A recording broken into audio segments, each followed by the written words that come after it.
एक दिन की बात है।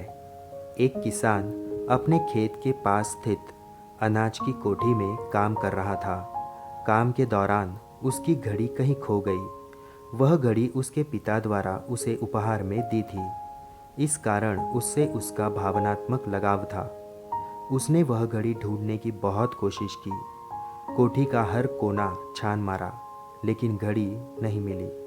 हताश होकर वह कोठी से बाहर आ गया। वहाँ उसने देखा कि कुछ बच्चे खेल रहे हैं। उसने बच्चों को पास बुलाकर उन्हें अपने पिता की घड़ी खोजने का काम सौंपा।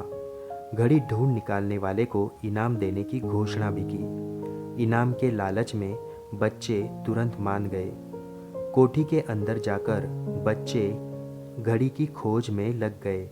इधर उधर यहाँ वहाँ हर जगह खोजने पर भी घड़ी नहीं मिल पाई। बच्चे थक गए और उन्होंने हार मान ली। किसान ने अब घड़ी मिलने की आस खो दी। बच्चों के जाने के बाद वह कोठी में उदास बैठा था। तभी एक बच्चा वापस आया और किसान से बोला कि वह एक बार फिर से घड़ी ढूंढने की कोशिश करना चाहता है। किसान ने हामी भर दी। बच्चा कोठी के भीतर गया और कुछ ही देर में बाहर आ गया।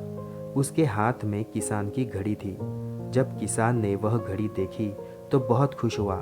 उसे आश्चर्य हुआ कि जिस घड़ी को ढूंढने में सब नाकामयाब रहे, उसे उस बच्चे ने कैसे ढूंढ निकाला।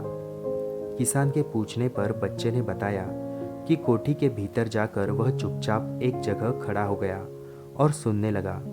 शांति में उसे घड़ी की टिक टिक की आवाज़ सुनाई पड़ी और उस आवाज़ की दिशा में खोजने पर उसे वह घड़ी मिल गई। किसान ने बच्चे को शाबाशी दी और इनाम भी दिया। शांति हमारे मन और मस्तिष्क को एकाग्र करती है और यह एकाग्र मनस्थिति जीवन की दिशा निर्धारित करने में सहायक है। इसलिए दिन भर में कुछ समय हमें अवश्य निकालना चाहिए, जब हम शांति से बैठकर मनन कर सके। अन्यथा शोरगुल भरी इस दुनिया में हम उलझ कर रह जाएंगे। हम कभी न खुद को जान पाएंगे, न अपने मन को।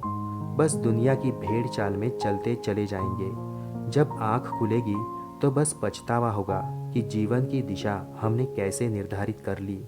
हम चाहते तो कुछ और कर सकते थे, जबकि वास्तव में हमने तो वही किया जो दुनिया ने कहा। अपने मन की बात सुनने का तो हमने समय ही नहीं निकाला। धन्यवाद।